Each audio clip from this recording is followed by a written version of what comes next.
Dans l'obscurité entre les étoiles, tous les empires ne naissent pas dans le feu. Certains se développent dans le silence, comme un murmure entre les mondes. Ce soir, nous nous laissons emporter par un conte d'un autre genre. Un conte qui n'est pas forgé par la fureur, mais façonné par une détermination. Un conte qui n'est pas né dans le tonnerre, mais dans la lueur de promesses lointaines. L'Empire Tau, petit, jeune et étrange aux yeux de la galaxie. Là où la plupart conquièrent par les chaînes, les Tau offrent autre chose. Une vision, une cause. Ils l'appellent le bien suivi. Mais que se cache-t-il derrière les sourires des diplomates et l'éclat des fusils à plasma? Comment une espèce oubliée a-t-elle pu s'élever si rapidement pendant que les anciennes puissances dormaient? Et pourquoi certains Tau se détournent-ils de ce qu'ils ont juré de défendre?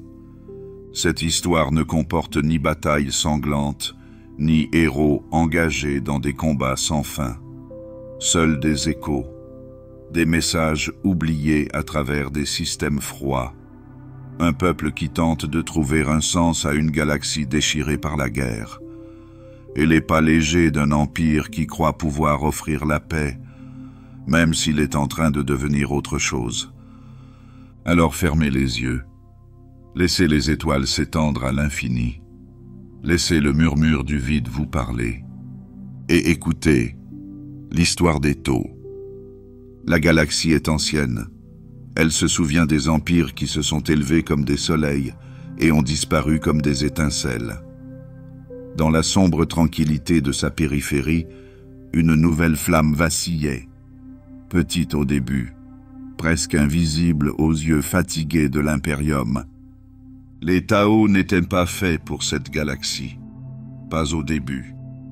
Ils vivaient en tribus, divisés en clans et en régions, dispersés dans les plaines et les montagnes.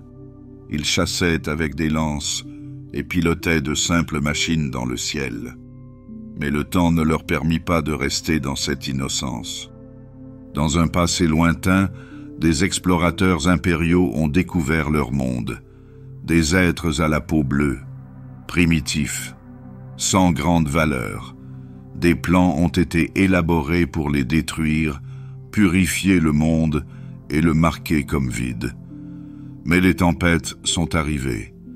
Des tempêtes warp ont isolé l'espace des Tau du monde extérieur. Le Mechanicus s'est retiré. Pendant des milliers d'années, aucune main humaine n'a touché ce ciel. Et dans le silence, quelque chose a changé. Les Tau évoluèrent rapidement, trop rapidement. Leur peau changea, leur esprit s'aiguisa. Puis, sans avertissement, les Ethereals apparurent. Personne ne vit d'où ils venaient. Aucun document ne mentionne leur apparition. Mais lorsqu'ils parlèrent, les guerres cessèrent. Les tribus déposèrent les armes. Les villes écoutèrent. Une nouvelle croyance se répandit comme le lever du soleil. Ils l'appelèrent le bien suprême, et tout suivit. Bien avant que les étoiles ne connaissent leur nom, les Tau n'étaient que poussière et vent. Leur foyer, la planète Tau, se trouvait à la lisière de la galaxie. Un endroit qui ne se distinguait ni par sa beauté, ni par son dynamisme, mais par son ciel calme et ses longs silences. Sa terre était aride et nue. Ses saisons étaient peu généreuses. Le soleil qui brillait au-dessus d'elle était pâle, et ses lunes projetaient des ombres douces. Il n'y avait ni ville, ni signaux. Seulement des troupeaux et de hautes falaises, des forêts balayées par des vents violents et des tribus qui ne s'étaient pas encore rencontrées. Les habitants de Tau survivaient, mais ils ne prospéraient pas. La vie avançait lentement. Chaque tribu apprenait ses propres coutumes. Certaines restaient dans les collines froides, construisant des maisons en pierre et fabriquant des armes pour se défendre contre les bêtes sauvages. D'autres parcouraient les plaines avec des créatures à longues pattes qu'elles avaient apprivoisées, se déplaçant de ruisseau en ruisseau. Le long des rivières, de nouveaux chemins se formaient. Quelques-uns pêchaient et faisaient du commerce, communiquant davantage par signes que par mots. Ils faisaient du feu, fabriquaient des outils et observaient les étoiles. Mais ils ne formaient pas encore un seul peuple. Ils n'avaient pas de vision commune. Puis vinrent les observateurs. Au 35e millénaire, l'Imperium les aperçut. Des explorateurs de l'Adeptus Mechanicus découvrirent les Tau, alors qu'ils cartographiaient de nouvelles routes à travers la frange orientale. Au début, ils ne virent qu'une race primitive, divisée, faible, armée de flèches, de couteaux et d'un langage lent. Les machines étaient rares, les structures étaient simples, leurs pensées étaient considérées comme limitées. Des plans furent élaborés. Purifier le monde serait facile. Quelques frappes orbitales suffiraient peut-être.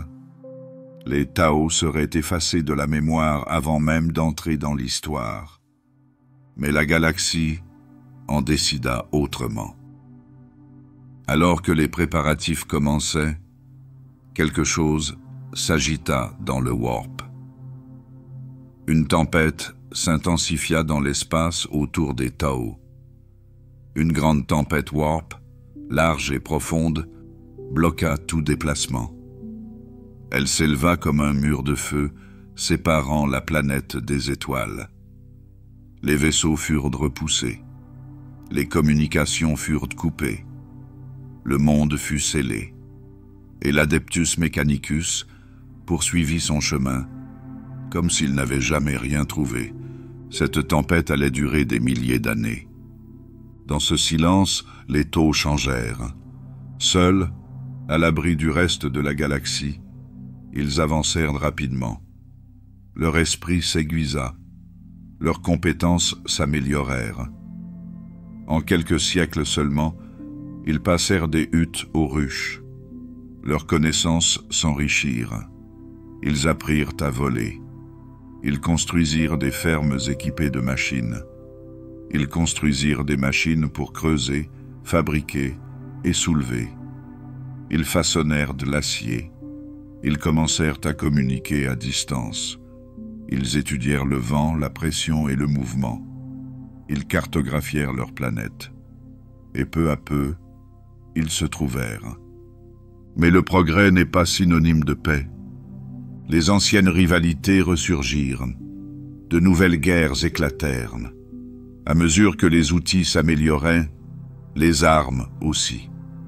Les tribus du feu commencèrent à forger des armures.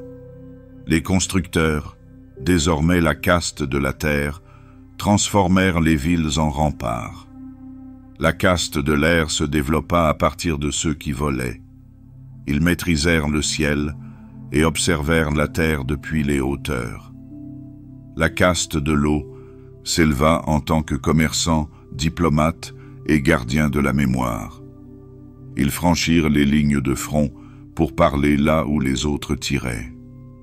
Pourtant, aucune unité ne les liait. Les combats s'interrompaient, mais ne cessaient jamais. Chaque groupe devenait plus fort, mais chacun suivait sa propre voie. La guerre reprit avec des outils plus efficaces et des morts plus rapides. Et puis, alors qu'aucun camp ne semblait pouvoir l'emporter, ils arrivèrent. Personne ne sait quand le premier éthéréal a foulé le champ de bataille. Les récits divergent. Certains disent qu'ils sont descendus du ciel, baignés d'une douce lumière dorée. D'autres affirment qu'ils sont venus des anciennes cités, réveillés par quelque chose qu'aucun taux ne pouvait nommer. Ce qui importe, c'est qu'une fois arrivés, tout a changé. Ce n'étaient pas des soldats. Ils ne portaient pas d'armure imposante. Pourtant, leur présence fit taire la guerre. Là où ils se tenaient, les armes s'abaissaient. Là où ils parlaient, les querelles prenaient fin. Il parlait d'unité, d'une voie plus noble, pas seulement de survie, mais d'un but. Et les Tau les écoutèrent. Ce fut la véritable naissance de leur empire. Aucune force sur Tau n'avait jamais accompli ce que les Ethereals avaient fait avec leur seule voix. Les castes acceptèrent leur place, non pas avec des chaînes, mais par choix. La caste du feu défendrait, la caste de la terre construirait, la caste de l'eau relierait, et la caste de l'air s'élèverait. Chacune avait sa valeur, chacune avait un sens, toutes servaient une cause supérieure. Ils appelèrent cela le bien suivi.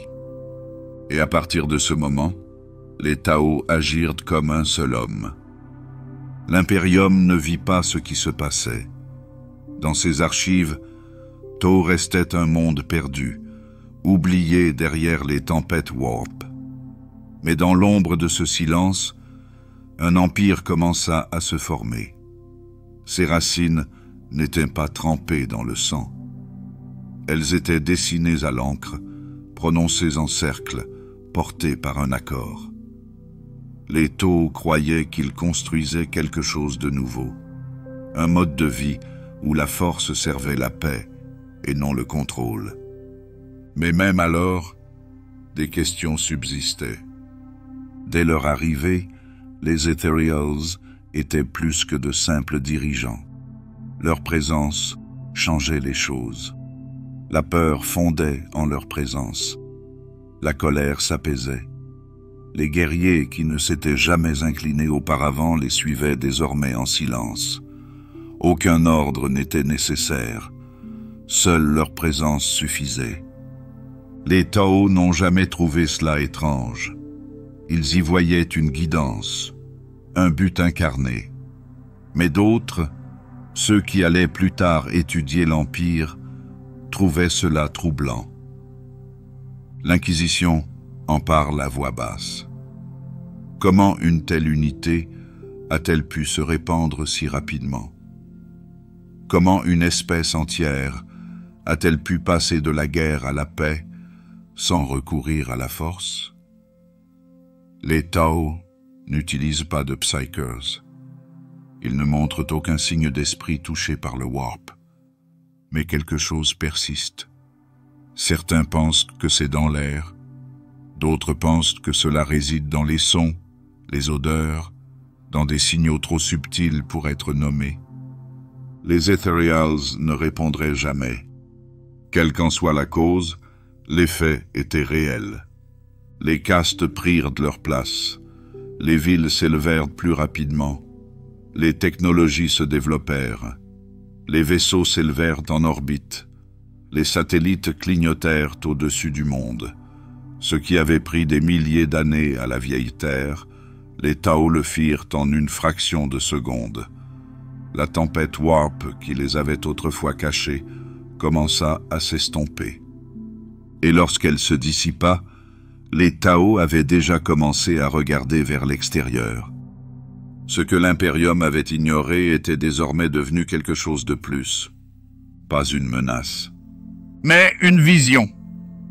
Et elle ne resterait pas silencieuse longtemps. Une fois unis, les Tau découvrirent quelque chose de plus profond que l'ordre, quelque chose de plus grand que la paix. Ce n'était pas gravé dans la pierre ni transmis par les étoiles. C'était une pensée qui avait pris forme pour devenir une voix. Ils l'appelèrent le bien suivant.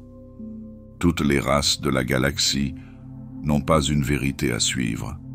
Certaines se battent parce qu'elles y sont contraintes. D'autres servent parce qu'elles ont peur. Mais pour les Tau, le bien suivi est devenu une raison de vivre, une raison de se battre, une raison de construire, de commercer et d'aller de l'avant. C'était plus qu'une croyance. C'était une structure. Chaque caste avait un rôle, non pas choisi par le destin, mais par conception. La caste du feu s'entraînait pour la guerre, mais pas pour la conquête. Son devoir était de protéger. On lui enseignait que le sacrifice n'était pas honteux s'il servait l'intérêt général. La caste de la terre étudiait la conception et fabriquait tous les outils qui assuraient la solidité des villes. La caste de l'air se déplaçait entre les étoiles, fine et rapide, née pour la vitesse et le silence. La caste de l'eau s'occupait des discussions, du commerce et de la paix. Elle construisait des ponts avec des mots et adoucissait les frontières avec son charme. Mais les Ethereals se distinguaient des autres. Ils ne construisaient pas, ne combattaient pas, ne volaient pas. Ils guidaient, ils observaient. Ils ne parlaient que lorsque cela était nécessaire. Mais chaque voix s'arrêtait lorsqu'ils prenaient la parole. Pour les taux, c'était naturel. Cela apportait l'équilibre. Le bien suprême ne pouvait exister sans équilibre. Il est facile d'appeler cela l'unité. Mais plus profondément, cela devenait de l'obéissance. La plupart des empires de la galaxie règnent par la douleur. L'impérium brûle des villes pour maintenir les autres à leur place. Le chaos tord l'esprit jusqu'à ce qu'il ne reste plus rien de soi. Mais les taux ne conquièrent pas de cette manière. Ils n'ont pas besoin d'écraser. Ils demandent, et quand la réponse est non, ils demandent à nouveau, jusqu'à ce que le non s'estompe. Au premier abord, cela semble noble, pacifique. Mais lorsque la paix devient la règle, elle commence à changer. Aucune caste ne peut remettre en question sa place. Un guerrier du feu qui rêve d'art doit abandonner son rêve. Un ingénieur de la terre ne peut refuser un projet. Le bien suivi ne s'adresse pas à l'individu, mais à l'ensemble. Et l'ensemble doit être servi sans hésitation. Pour beaucoup de taux, ce n'est pas un fardeau, c'est une raison d'être. Mais pour ceux qui voient au-delà des apparences, c'est aussi un poids. Il n'y a pas de place pour l'individualité, pas d'espace pour poser des questions. Et avec le temps, ce silence s'épaissit. Les érudits impériaux qui ont étudié les archives capturées se posent souvent la même question. Comment cette croyance s'est-elle répandue si loin, si vite? Qu'est-ce qui l'a façonnée? Qu'est-ce qui l'a imposée? Les réponses sont difficiles à trouver. Les Tao n'écrivent pas sur la résistance. Ils ne discutent pas du rejet. Ils avancent simplement. Au sein de l'Inquisition, des théories se développent dans des salles secrètes. Certains disent que les Ethereals utilisent un produit chimique, que leur peau émet des signaux trop subtils pour être détectés, que ces signaux apaisent l'esprit et dirigent les émotions. D'autres pensent que les Ethereals sont plus que des Tao, qu'ils ont été modifiés par quelque chose qui a été perdu, peut-être touché par le warp, mais invisible à son chaos. Il n'y a aucune preuve, seulement des schémas. Quand un éthéréal se tient debout, même le guerrier le plus sanguinaire de la caste du feu s'incline, pas par peur, mais par paix. Quand un éthéréal entre dans une pièce, les voix s'abaissent, les regards se concentrent, même les pensées les plus folles s'apaisent. Cela ne ressemble pas à un ordre, cela ressemble à une évidence, et cela rend la résistance plus difficile. Mais chez les Tao, cela n'est pas considéré comme étrange, c'est considéré comme une bonne chose, comme sacré, même si ce mot n'est jamais utilisé. Le bien suivi enseigne que le groupe doit prospérer, qu'aucune partie ne peut s'élever au-dessus des autres, que l'égoïsme est synonyme de décadence. Même l'idée de gloire personnelle semble incorrecte dans le langage Tao. Un commandant ne se vante pas. Un ouvrier n'exige pas de récompense. Le service est un honneur en soi. L'unité est l'objectif. c'est le cœur de l'Empire. Cela explique pourquoi les Tau construisent non seulement des vaisseaux et des villes, mais aussi des communautés. Leurs mondes sont ordonnés, propres.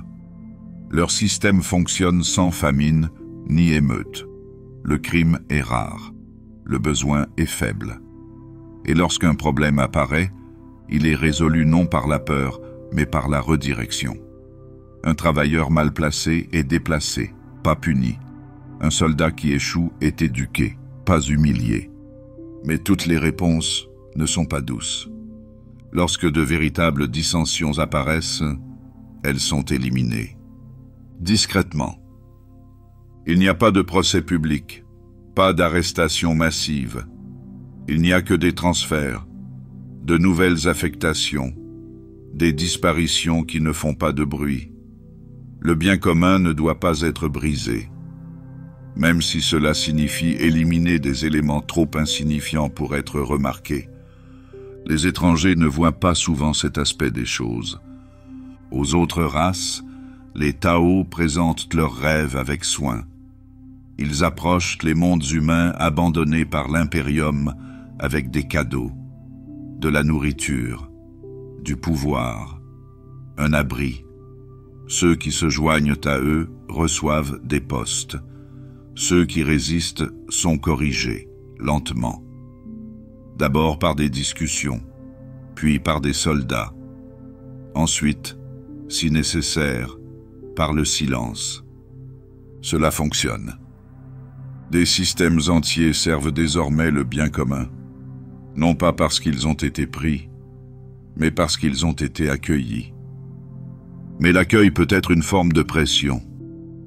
Il ne laisse aucune place au refus sans culpabilité. Il dit aux perdus qu'ils ont été trouvés, et s'ils refusent, c'est qu'ils sont brisés. Certains y voient la paix, d'autres comme un contrôle. Au sein de l'Empire, la doctrine prévaut. Aucune caste ne se brise, aucun hétéréal ne démissionne. Et la croyance reste forte, enseignée dès la naissance, renforcée par chaque symbole, chaque statue, chaque repas partagé. Le bien commun n'est pas un drapeau, c'est une lentille. Il transforme chaque décision en une question de service. Est-ce bon pour moi ou est-ce bon pour tous? On dit aux Tao de ne pas se poser la première question. Seule la seconde compte. Et c'est dans ce choix unique qu'une civilisation conserve sa forme.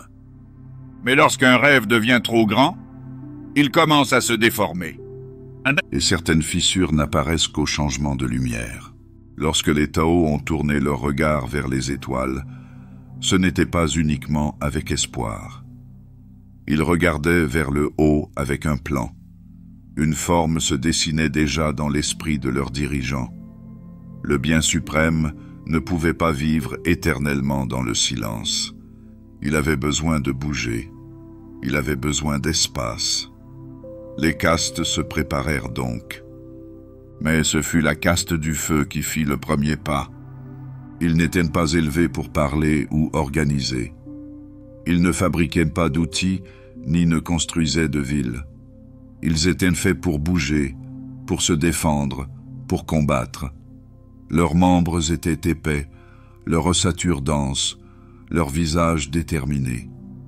Ils vivaient selon le code de Kaoyon et Mandka, deux voies de la guerre.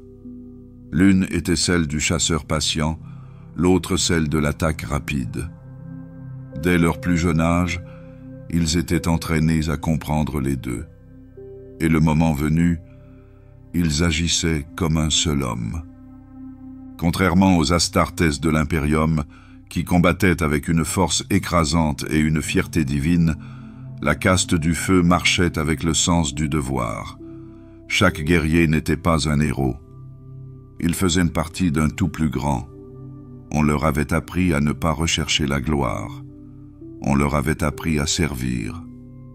Pour autant, ils n'étaient pas faibles. Avant de quitter leur monde, ils s'entraînaient dans le feu et la tempête. Ils s'exerçaient contre des machines et des simulations conçues par la caste de la Terre. Ils étudiaient les batailles passées. Ils observaient la façon dont les animaux chassaient. Ils observaient les changements et les caprices de la météo. Leur art de la guerre ne naissait pas de la rage. Il naissait du rythme. Les premiers vaisseaux de guerre Tau n'étaient pas imposants. Ils ne brillaient pas de mille feux et n'étaient pas équipés de réacteurs aussi grands que des villes. Mais ils étaient rapides, précis. La caste du feu se déplaçait à travers eux comme le sang dans un corps vivant. Les vaisseaux de transport étaient lancés en silence. Les escouades se déployaient dans le calme. Chacune était équipée de fusils à impulsion, des armes à énergie qui frappaient à une vitesse surprenante. Là où les humains tiraient en rafale, la caste du feu tirait en rythme. Mais cela ne suffisait pas. Les premières années d'expansion ne furent pas couronnées de victoires. La galaxie est cruelle avec les nouveaux venus. Ils rencontrèrent des pillards dans les confins de la galaxie. Des mercenaires croûtes se retournèrent contre eux. De vieilles machines se réveillèrent en silence sur des lunes en ruine. Même parmi les stations dérivantes, d'étranges échos retentissaient sans avertissement. Des unités entières ont disparu. Les guerriers du feu tinrent bon, mais ils étaient surpassés. Leurs tactiques étaient nouvelles. Leurs ennemis, aguerris. Un vaisseau dériva dans une tempête de griffes. Un autre se retrouva pris en embuscade par une espèce qui disparaissait dans les murs. Ils apprirent à leurs dépens. Et ils ont appris vite. Là où d'autres auraient battu en retraite, la caste du feu a changé. Ils ont testé de nouvelles armures. Ils ont ajusté la logique des drones. Ils ont raccourci les temps d'atterrissage. La caste de la Terre a travaillé jour et nuit à leur côté. Ils ont retravaillé les fusils. Ils ont ajouté des protections aux articulations clés. Ils ont créé des réseaux de capteurs capables de cartographier le terrain quelques secondes après l'atterrissage. Il ne s'agissait pas de fierté. C'était une question de survie. Chaque escouade perdue est devenue un cas d'étude. Chaque échec, une note dans le prochain exercice. Et à chaque étape, la caste du feu est devenue plus affûtée. Des commandants ont émergé de ces épreuves. Des figures telles que Farsight ou Shadowson. Mais ce chapitre ne leur appartient pas encore. Il appartient à l'ascension silencieuse de ceux qui ont tenu bon avant que l'histoire ne les remarque. Des milliers de guerriers dont les noms n'ont pas été consignés, mais dont la mort a permis à l'avenir de survivre. La caste du feu passa de la défense à l'attaque. Elle commença à tenir ses positions. Elle sécurisa les lunes à l'aide de drones superposés et de relais avancés. Elle coordonna ses actions avec les pilotes de la caste de l'air, qui pouvaient larguer des provisions dans des canyons étroits sans quitter leur orbite. Et derrière eux, la caste de l'eau envoyait des messages vocaux. Telle était la forme de leur offensive. Les guerriers arrivèrent les premiers. Si la résistance était faible, des conditions étaient négociées. Si la résistance était forte, le feu balayait tout sur son passage. Mais jamais plus que nécessaire. La caste du feu avait appris à ne rien gaspiller. Ni le carburant, ni le souffle, ni même la mort. Et à mesure qu'ils avançaient, l'Empire commença à prendre forme. Les mondes autrefois isolés entendirent le battement des armes Tau. Puis ils entendirent le bourdonnement des villes Tau. La caste du feu devint plus que des soldats. Elle devint un symbole. Quand les autres les voyaient se tenir au bord d'un champ en feu, ils ne voyaient pas un ennemi, mais une porte. Certains franchirent le seuil, d'autres refusèrent. Les Tau ne suppliaient pas. Mais même dans le refus, il y avait matière à apprendre. La caste du feu a tiré les leçons de ses échecs. Si un monde ripostait, il revenait plus fort. Si un détail était négligé, il devenait une doctrine. Il ne s'agissait pas de conquérir, mais d'achever. Le bien suprême ne devait pas être retardé. Au cours de ces années, la caste du feu a développé plus que des tactiques. Elle a commencé à former autre chose, un esprit, une forme de fierté qui ne réside pas dans la victoire, mais dans l'équilibre. Un guerrier qui désobéissait était corrigé. Un guerrier qui hésitait était entraîné. Mais un guerrier qui combattait en parfaite synchronisation, qui tirait quand le vent s'arrêtait, qui voyait avant les autres, ce guerrier devenait un exemple. Pas pour être loué, mais pour montrer la voie. Les armures vinrent ensuite. L'armure de combat devint plus qu'une simple défense. Les armures de crise virent le jour. La caste de la terre livra les prototypes. La caste du feu les testa dans les ruines, sur des mondes recouverts de cendres, dans la poussière noire de lune sans nom. Ces armures pouvaient sauter, se déplacer, tirer depuis les airs. À l'intérieur, la caste du feu découvrit de nouvelles possibilités. Libérés du sol, ils devinrent les ombres de la guerre. Ces armures n'étaient pas portées par tous. Seuls ceux qui en avaient gagné le droit pouvaient les revêtir. Il n'y avait pas d'envie. Le bien commun ne laissait aucune place à l'égoïsme. Ceux qui étaient choisis pour porter les armures s'entraînaient plus longtemps, vivaient à l'écart et mangeaient différemment. Leur respiration changeait de pression. Leurs os s'épaississaient, leurs yeux s'adaptaient à cette nouvelle vitesse. Chaque armure était une promesse, chaque bataille était une leçon. Et à mesure que l'expansion se poursuivait, les armures se multipliaient. Depuis l'orbite, la caste du feu frappait en ligne droite, pas pour tout brûler, mais pour éliminer toute résistance. En un souffle, ils entraient. L'instant d'après, ils tenaient leur position. Ils ne creusaient pas de tranchées comme l'Imperium. Ils installaient des grilles, des réseaux de capteurs, des tours de communication. Et toujours, les Ethereals observaient. Leur silence était plus fort que les ordres. Leur présence rappelait aux guerriers que cette guerre n'était pas la leur, c'était celle de l'Empire. Et derrière leur armure, tous les guerriers du feu s'en souvenaient.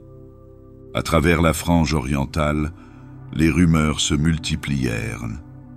Des systèmes qui n'avaient jamais connu l'unité commencèrent à se poser des questions. Qui étaient les Tau? Comment avaient-ils accompli autant en si peu de temps? Pourquoi n'étaient-ils pas venus avec des chaînes? La réponse se trouvait dans l'armure. Et elle ne s'éleva jamais. Elle se contentait d'attendre, pas comme une menace, mais comme une forme. Et une forme est difficile à détruire. La caste du feu était devenue plus que des soldats. Elle était devenue le fer de lance d'une vérité silencieuse. Une vérité qui n'agissait pas avec colère, mais avec certitude. Leur combat ne racontait pas une histoire de pouvoir, elle racontait une histoire de détermination. Et dans cette raison d'être, d'autres ont commencé à écouter. Tout commença sans bruit. Pas de trompette de guerre, pas de bannière dans le vide, pas de proclamation faite dans le feu. La première expansion sphérique se déroula comme la brume matinale dans une vallée. La lumière apparut là où il n'y en avait pas. Le calme régnait là où d'autres s'attendaient à une conquête. Au centre de tout cela se trouvait le bien suprême. Cette idée était devenue l'outil le plus puissant des Tau. Ce n'était pas une arme de guerre, mais une croyance qui s'était transformée en discours, en structure et en action. Et maintenant, Cette croyance avait une direction. Les Ethereals avaient parlé. Les castes s'étaient mises en mouvement. Les guerriers du feu avaient avancé, soutenus par des flottes silencieuses et une patience à toute épreuve. La caste de l'eau planifiait les itinéraires et les systèmes. La caste de la terre se préparait à façonner de nouveaux mondes.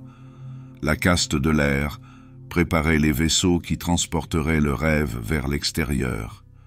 Il ne s'agissait pas seulement de distance, il s'agissait de conception. Les premiers pas les menèrent vers Dalit, Borkan et Viorla, des noms désormais considérés comme les pierres fondatrices, mais qui n'étaient alors que des étoiles accessibles. Chaque planète fut approchée non pas avec des menaces, mais avec une intention claire. La caste de l'eau n'envoya pas de demande. Elle envoya des questions. De quoi avez-vous besoin?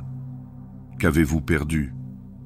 Que seriez-vous prêt à échanger contre la paix? Pour certains mondes, ces offres ont semé la confusion.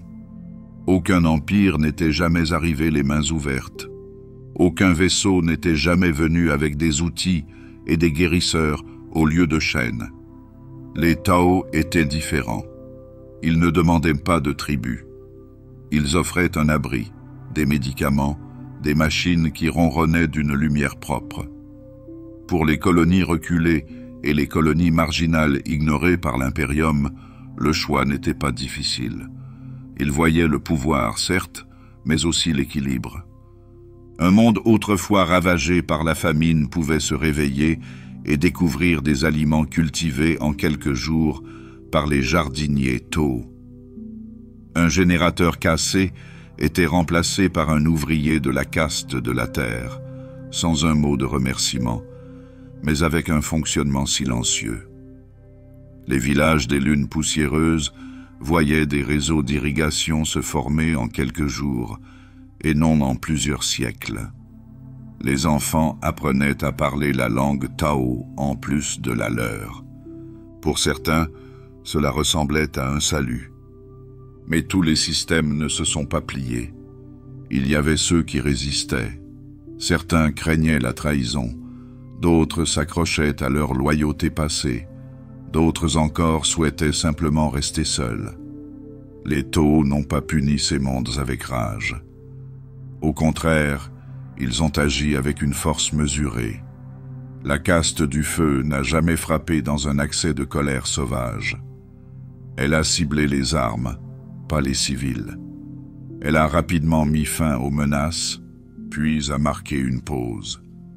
Et une fois les armes refroidies, l'offre fut renouvelée. Rejoignez-nous, grandissez, construisez, partagez. Pour certains, c'était de la manipulation. Pour d'autres, c'était une vision. L'Inquisition en prit note. Elle observait de loin, inquiète. Une guerre qui se propage par le feu peut être arrêtée, mais une guerre qui se propage par la pensée est trop profonde pour être vue. C'est là que les Tao ont montré leur véritable force. La patience. Ils n'étaient pas pressés, ils n'étaient pas désespérés. Ils ont avancé par étapes, mettant en place des systèmes comme on sème des graines dans un champ. Là où le sol résistait, ils attendaient.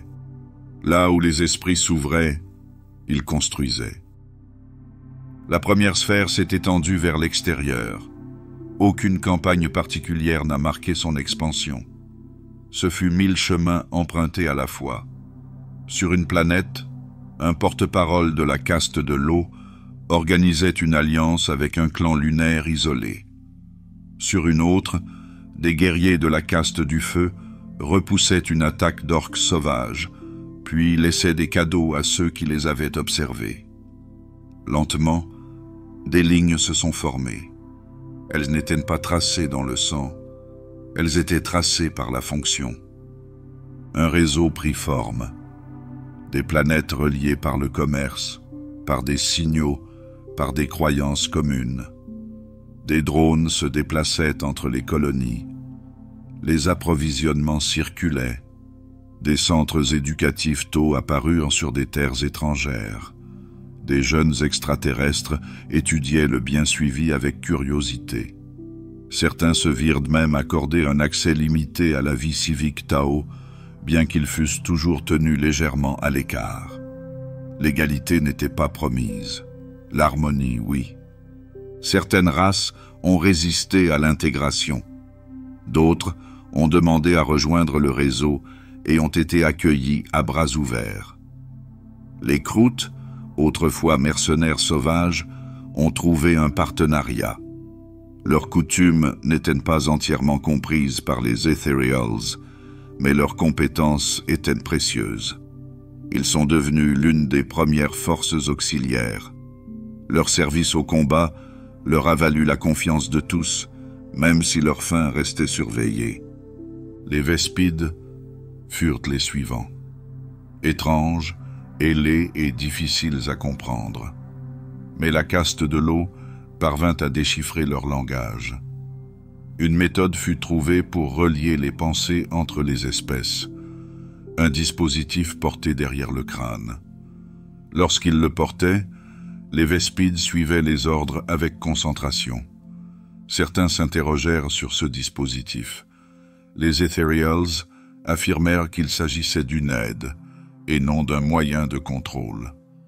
La première sphère comptait désormais plus que les taux. Au début, la galaxie ne réagit pas.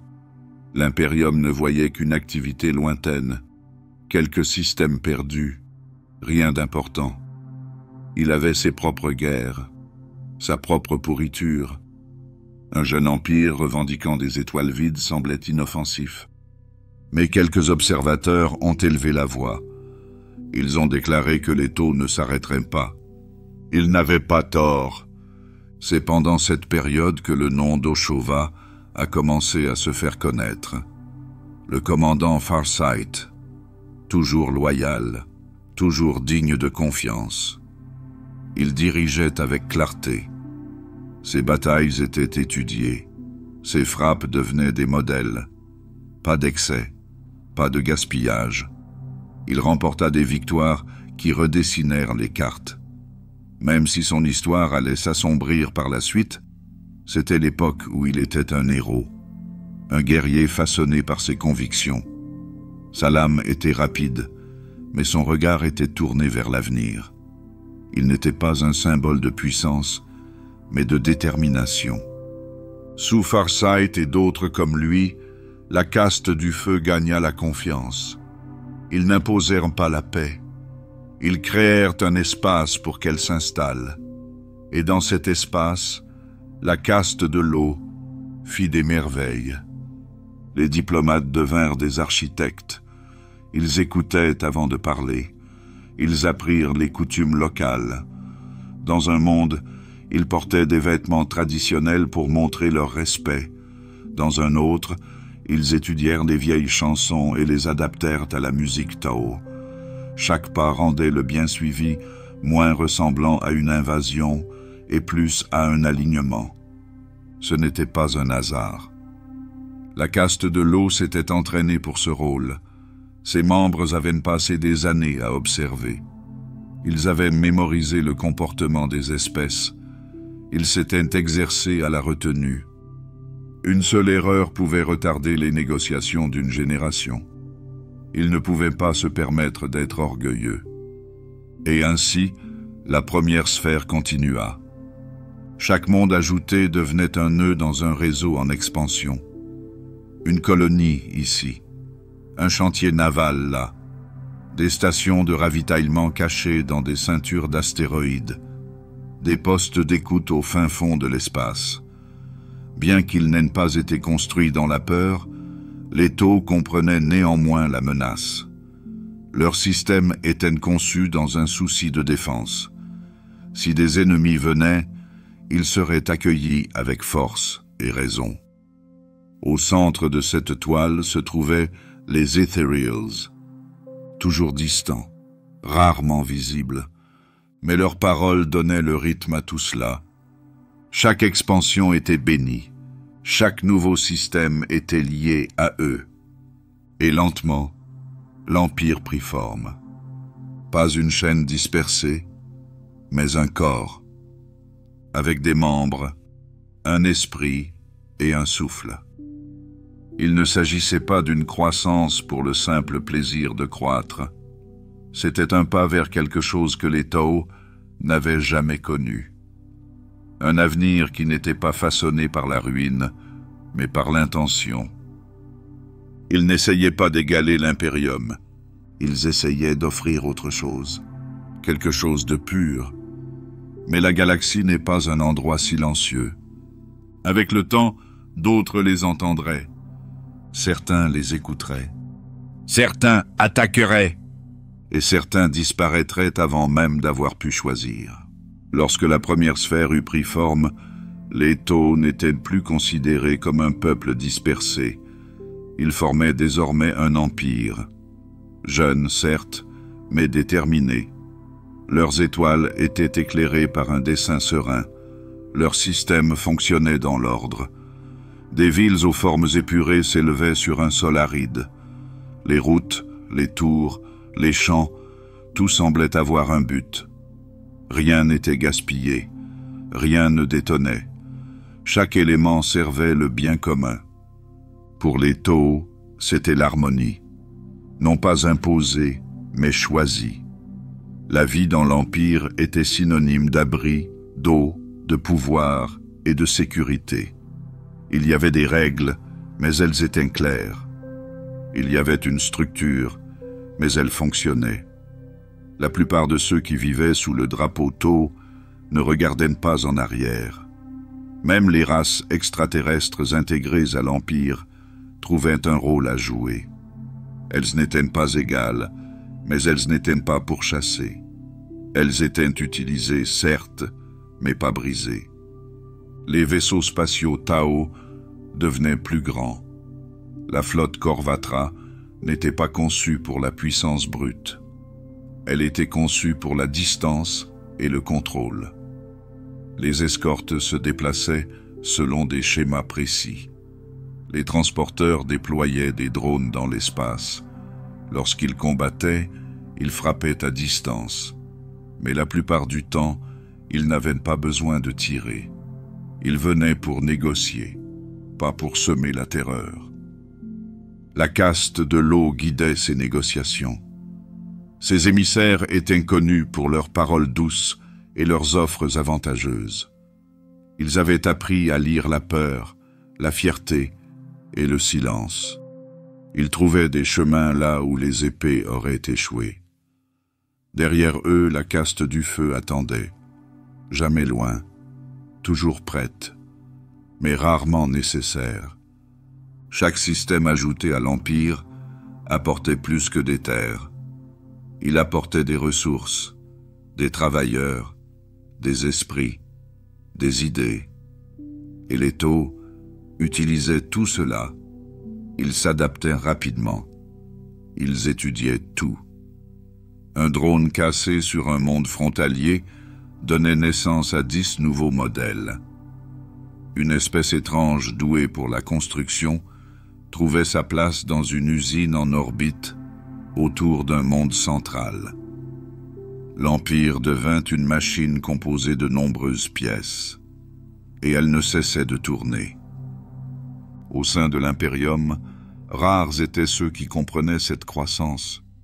Certains pensaient qu'il s'agissait d'une supercherie, d'autres y voyaient de la chance. Quelques-uns remarquèrent le schéma, et ces quelques-uns élevèrent de la voix. Ils disaient que les Tao ne s'arrêteraient pas, que ce rêve du bien suprême continuerait de se propager, que sa voix calme était plus forte qu'il n'y paraissait. Mais l'Imperium était occupé. Il avait ses propres guerres à mener. Il avait des hérétiques à brûler et des mondes ruches à nourrir. Une race xénose de plus aux confins de l'espace ne semblait pas urgente. Pas encore. Et ainsi, les Tao continuèrent. D'un monde isolé dans une région oubliée, ils étaient devenus une puissance. Ils n'agissaient pas dans la précipitation, ils ne faisaient pas de mouvements imprudents.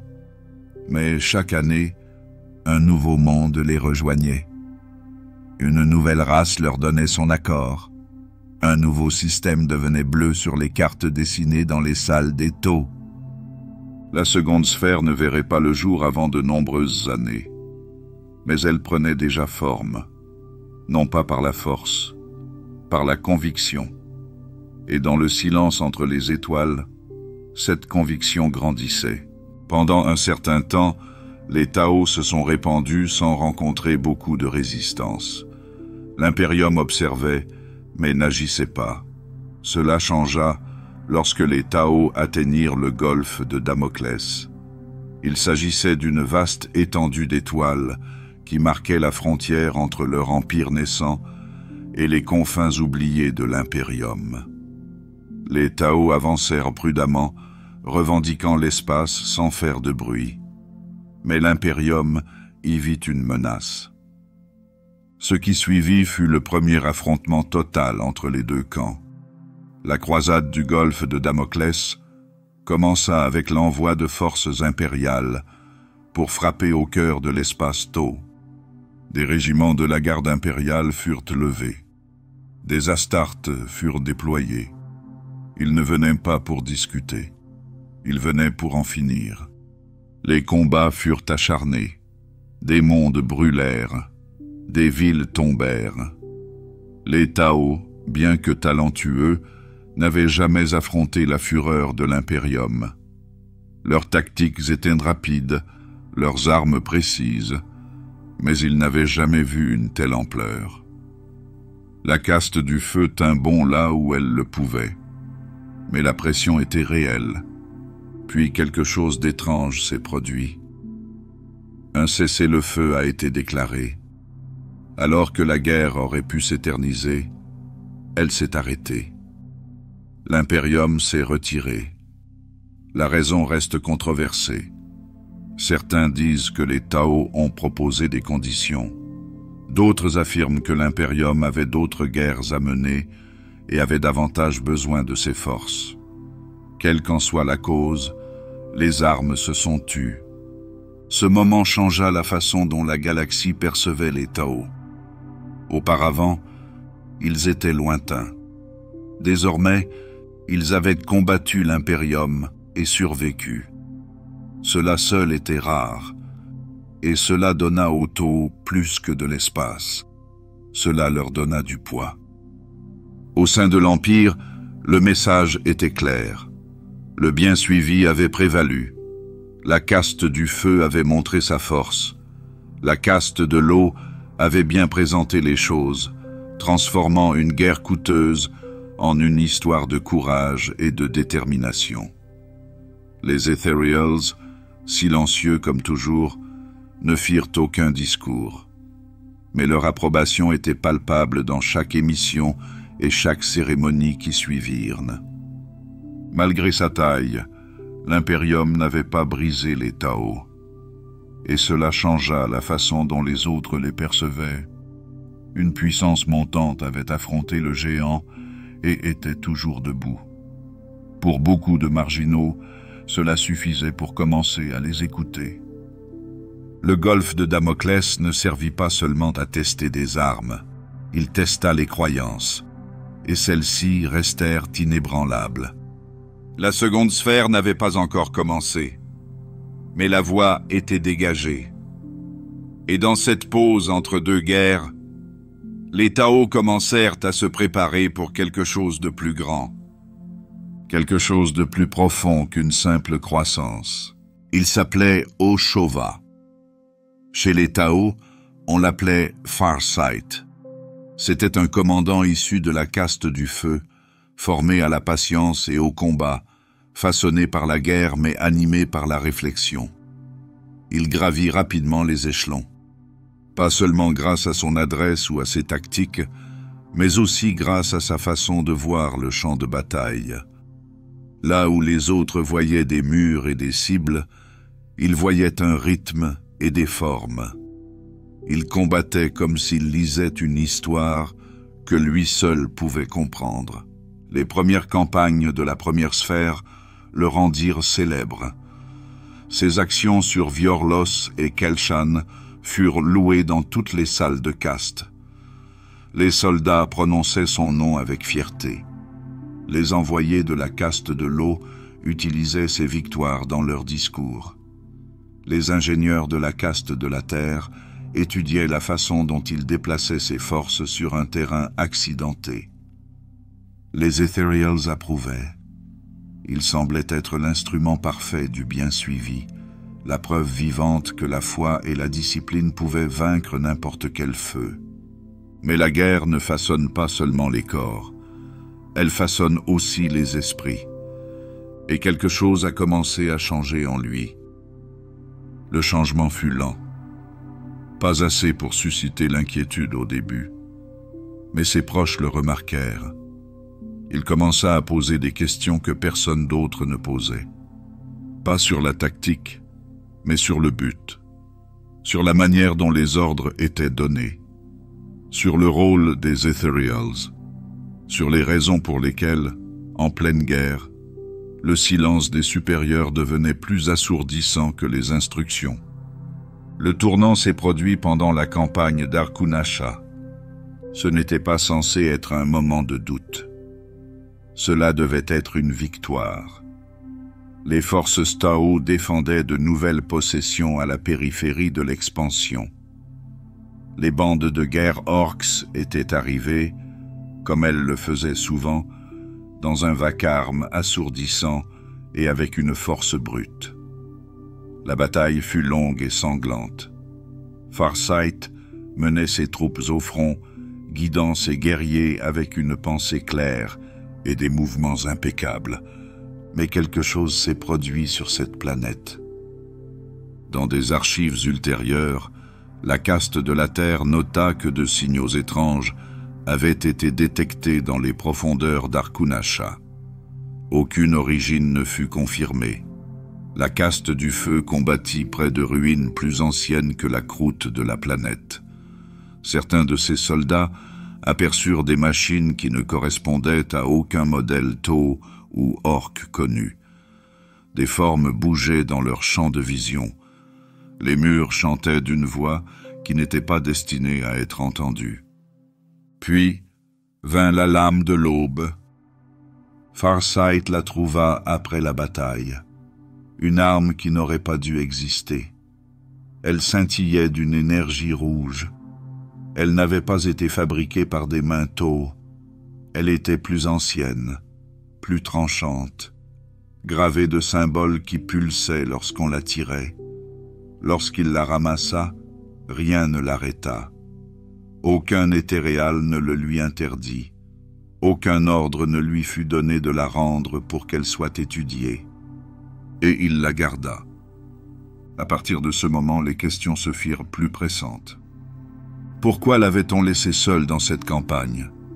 Pourquoi les Ethereals n'avaient-ils pas envoyé de renforts lorsque des ruines touchées par le Warp étaient apparues? Pourquoi n'avait-il pas cherché à comprendre ce qui avait été découvert? Il commença à croire qu'il savait déjà. Lors de ses campagnes suivantes, il agit avec plus d'indépendance. Il choisit ses cibles en se fiant à son instinct et non plus uniquement aux ordres. Il commença à réécrire la doctrine militaire. Ses soldats le suivirent, non par peur, mais parce qu'il faisait davantage confiance à ses yeux qu'aux voix lointaines. Puis vint la rupture finale. Au cours d'une campagne visant à maintenir un nouveau groupe de systèmes près de la Frange, la flotte de Farsight fut coupée. Les lignes de ravitaillement furent interrompues. La communication avec le commandement central s'estompait. Les Ethereals ordonnèrent de battre en retraite et de se regrouper. Il n'obéit pas. Il a choisi de rester.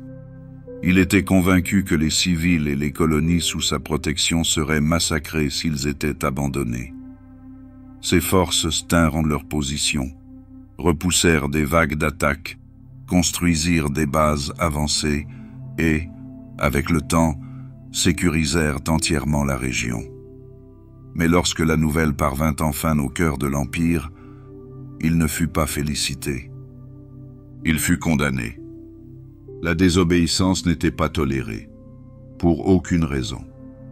Farsight eut le choix, rentrer et être jugé, ou rester en exil. Il choisit l'exil. Avec un noyau de guerriers loyaux, d'ingénieurs et de vaisseaux, il franchit les frontières de l'Empire Tau. Il créa ce qui allait devenir les enclaves Farsight, indépendantes, défendues, fonctionnelles, toujours attachées à de nombreux principes Tau, toujours structurés. Mais il leur manquait une chose, les Ethereals. Dans les enclaves, il n'y avait pas de voie directrice venue d'en haut, pas de contrôle des castes par le Conseil central, pas de force invisible maintenant l'unité. Et pourtant, elle prospérait. Ils ont conservé leur espace, ils ont formé de nouveaux guerriers, ils ont construit des vaisseaux, ils ont préservé leur culture, tout cela sans un seul éthéréal. Pour l'Empire central, cela représentait une menace profonde. Le bien commun n'était pas seulement une loi, c'était une voie spirituelle. Il nécessitait la présence des Ethereals pour fonctionner. Telle était la croyance, telle était la doctrine. Mais les enclaves n'avaient pas d'éthérés, et elles ne tombèrent pas. Ce fait était plus dangereux que n'importe quel ennemi. Les Ethereals qualifièrent Farsight d'hérétique. Son nom fut retiré de nombreux parchemins. Ses victoires furent réécrites. Ses enseignements furent retirés des bibliothèques des cadets.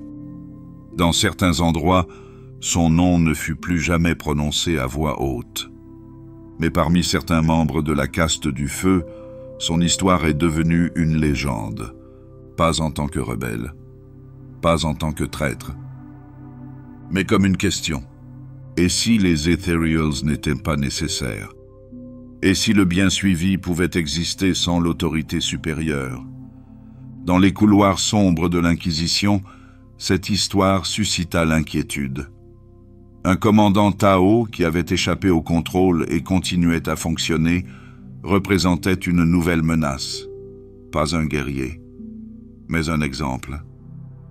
Et puis il y avait la question du temps. Farsight ne vieillissait pas. Les archives suggèrent qu'il vécut bien au-delà de l'âge attendu. Les siècles passèrent. Son regard resta vif, son emprise inébranlable. On pensait que la lame de l'aube, l'étrange arme qu'il avait trouvée sur Arkunasha, jouait un rôle. Certains murmuraient qu'elle l'avait maudit, qu'elle se nourrissait du temps. D'autres pensaient qu'elle le liait à quelque chose de bien plus sombre. Mais Farsight n'en parlait pas. Il dirigeait, il combattait, il façonnait sa région avec soin et ordre. Il ne revint pas, il ne demanda pas pardon, il resta simplement ferme. Au sein de l'Empire Tau, son nom reste un mystère. Pourtant, dans les confins de l'espace, ses enclaves restent éclairées. Leurs balises clignotent à travers les étoiles qui n'ont pas été touchées par le commandement éthéré. Et leurs guerriers portent toujours le rouge de leur fondateur. Ils parlent de service. Ils agissent avec détermination. Ils croient au bien suprême, mais ils n'y croient qu'eux-mêmes. Avec la disparition de Farsight et le silence qui régnait dans les enclaves, les Tau tournèrent à nouveau leur regard vers l'extérieur. L'Empire n'avait pas cessé de croître, mais désormais, il avançait avec plus de prudence. Il avait besoin d'un nouveau symbole, d'une nouvelle voix qui pourrait s'élever sans rompre la tradition. Cette voix devint Shadowsun. Le commandant Shadowsun était à presque tous égards l'opposé de Farsight. Là où il était audacieux, elle était patiente. Là où il remettait en question, elle obéissait. Elle devint le visage du prochain grand mouvement, l'expansion de la troisième sphère. Sous sa direction, les Tau reprirent leur croissance. Mais cette fois, leur vision s'étendait plus loin dans l'espace impérial. La troisième sphère commença dans le feu. De nouvelles armes, de nouvelles armures, de nouvelles tactiques. L'Empire s'avança dans des systèmes longtemps contrôlés par les humains. Beaucoup de ces endroits avaient été affaiblis par la guerre ou abandonnés. Les Tao proposèrent des conditions. Certains acceptèrent, d'autres combattirent. Quoi qu'il en soit, davantage d'étoiles devinrent bleues. Puis vint la quatrième sphère. Elle était censée être un bond en avant, un pas bien au-delà de leur passé. Les Tao construisirent d'immenses flottes et les envoyèrent dans l'obscurité. Elles devaient trouver de nouvelles frontières, étendre le bien suprême plus loin que jamais. Et puis, ils ont disparu. Aucun signal ne revint, aucune nouvelle, aucune trace. Pendant un temps, la quatrième sphère fut perdue, considérée comme perdue. Un échec. L'Empire se replia sur lui-même dans le silence. Mais un jour, les vaisseaux sont revenus. Quelque chose avait changé. Ceux qui étaient revenus n'étaient plus les mêmes. Leur peau portait des marques. Leur esprit était tourmenté. Ils parlaient peu de ce qui s'était passé. Seuls quelques fragments ont filtré. Une tempête warp, une distorsion temporelle trop importante, des combats contre des créatures qui n'appartenaient pas à l'espace réel. Beaucoup parmi les Ethereals virent ce retour comme un signe. Les Tao n'étaient pas encore prêts à aller aussi loin. Certains murmuraient que la quatrième sphère avait touché des endroits qui n'étaient pas censés être vus. Les revenants furent placés sous étroite surveillance, observés, étudiés. Pourtant, certains voyaient dans leur survie une force, un signe que même face à d'étranges horreurs, les Tao pouvaient encore tenir bon. Toutes les leçons n'étaient pas claires. Toutes les blessures ne pouvaient être montrées. La quatrième sphère n'a pas brisé l'Empire, mais elle a fissuré l'image du contrôle.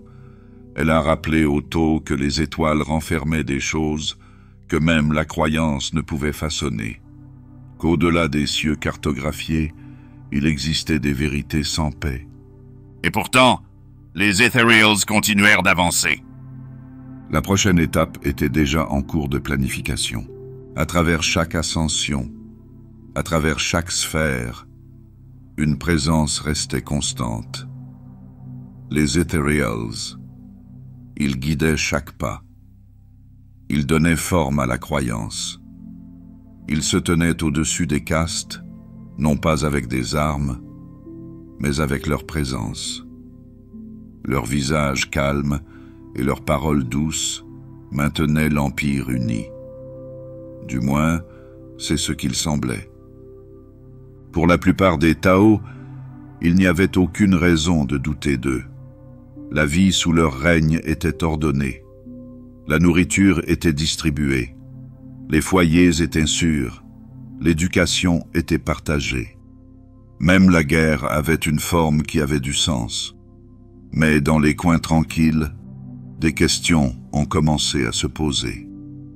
Farsight était parti à cause de ces questions. Il avait vu quelque chose qui avait ébranlé sa confiance. Et même après son exil, ses actions ont laissé des traces. De petits groupes ont commencé à se demander pourquoi l'obéissance importait plus que la vérité, pourquoi aucun Ethereal ne démissionnait jamais, pourquoi aucun Tao, une fois choisi pour diriger, ne refusait jamais. Au sein de l'Inquisition, les inquiétudes étaient plus profondes. Les agents impériaux qui étudiaient les Tao de près remarquaient des comportements étranges. Quand un Ethereal parlait, ceux qui l'entouraient devenaient calmes. Quand ils entraient dans une pièce, même les soldats les plus féroces de la caste du feu s'immobilisaient. Ce n'était pas seulement du respect, c'était du contrôle. Certains pensaient que les Ethereals utilisaient des phéromones, une force chimique qui influençait l'esprit de ceux qui les entouraient. D'autres pensaient que c'était plus que cela, qu'une force inconnue, peut-être même psychique, était à l'œuvre. Les Tao ont nié ces affirmations. Ils ont parlé de confiance, de foi, d'unité, mais aucune étude sérieuse n'a jamais été publiée. Aucun test ouvert n'a été autorisé. Et ceux qui posaient trop de questions étaient souvent mutés à d'autres postes. La dissidence au sein de l'Empire restait rare. Lorsqu'elle se manifestait, elle était modérée. Une question dans un couloir, un regard sans réponse. Mais même les plus petites fissures sont révélatrices d'une tension profonde. La croyance en un bien supérieur était restée forte pendant de nombreuses générations, mais une croyance qui ne peut être remise en question finit par se durcir. Même aujourd'hui, les Ethereals marchent parmi leur peuple avec grâce. Leur pouvoir ne faiblit pas. Mais l'empire qu'ils ont bâti s'est agrandi. Il touche des systèmes qui ne pensent pas de la même manière. Il abrite des races qui se souviennent de la liberté sous différentes formes. Cet équilibre devient de plus en plus difficile à maintenir. La 5e sphère allait bientôt se lever. Elle mettrait à l'épreuve l'œuvre des Ethereals. Et les murmures, bien que rares, ne cessaient pas. Après la perte et le retour de la 4e sphère, beaucoup pensaient que les Tao allaient attendre, qu'ils allaient ralentir leur expansion, reconstruire ce qui avait été perdu et se replier sur eux-mêmes. Mais les Ethereals n'avaient pas l'intention de faire une pause. Une nouvelle vague se formait, une vague qui allait repousser les frontières connues jusqu'à la moitié brisée de l'Imperium. C'était le début de la 5e sphère. La Cicatrix Maledictum, une vaste faille traversant l'espace, avait divisé la galaxie en deux. Les tempêtes warp rendaient les voyages difficiles. De nombreux mondes impériaux étaient coupés du monde, abandonnés ou en ruine. Pour les Tao, ce chaos ouvrait de nouvelles voies. Ils pouvaient se déplacer là où ils ne le pouvaient pas auparavant.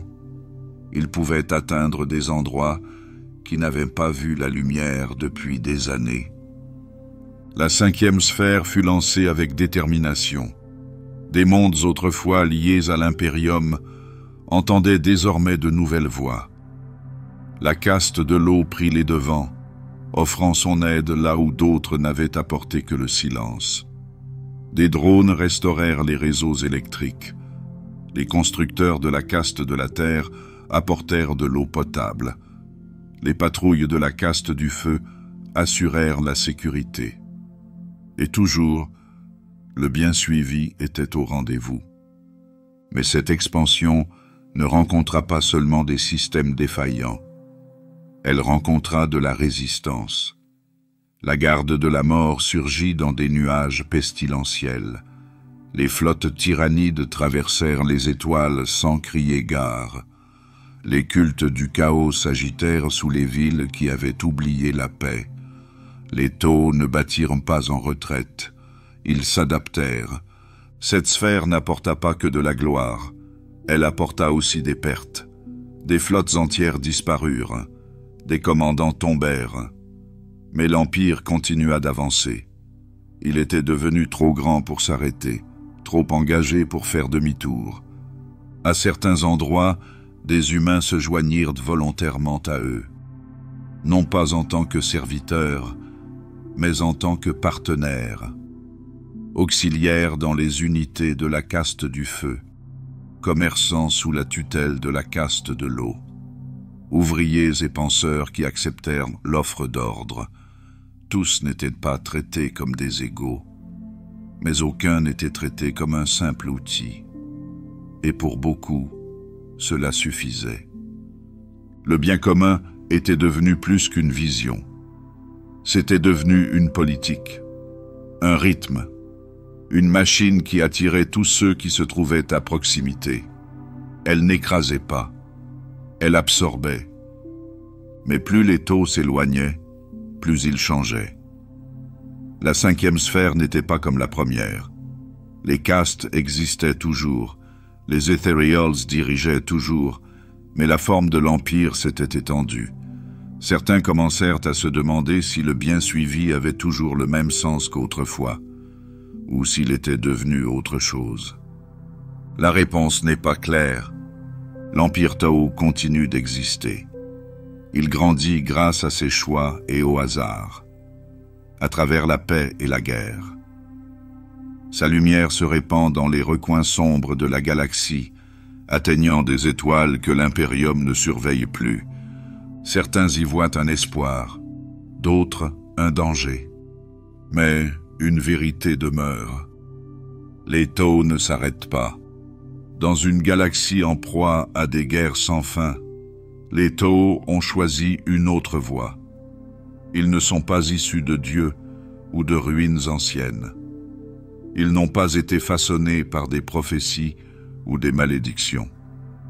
Ils ont construit leur empire avec détermination, avec une vision, avec la conviction que l'unité pouvait être plus forte que le feu. Mais la paix a un prix. Leur empire s'étend désormais sur des étoiles qui appartenaient autrefois à d'autres. Leur message est porteur de calme, mais aussi de règles. Leur ordre apporte le confort, mais pas toujours la liberté. Et pourtant, ils continuent d'avancer. Les Tao croient en quelque chose qui les dépasse. Le bien suivi n'est pas qu'un simple mot pour eux. C'est la forme même de leur monde. C'est la raison pour laquelle ils se battent. C'est la réponse qu'ils donnent lorsque toutes les autres lumières s'éteignent. Les autres les considèrent comme naïfs, comme dangereux, comme quelque chose qui ne peut durer. Mais dans les recoins tranquilles de l'espace, les Tao restent. Ils murmurent leurs messages. Ils attendent ceux qui sont prêts à les écouter. Et même aujourd'hui, ils continuent de s'étendre.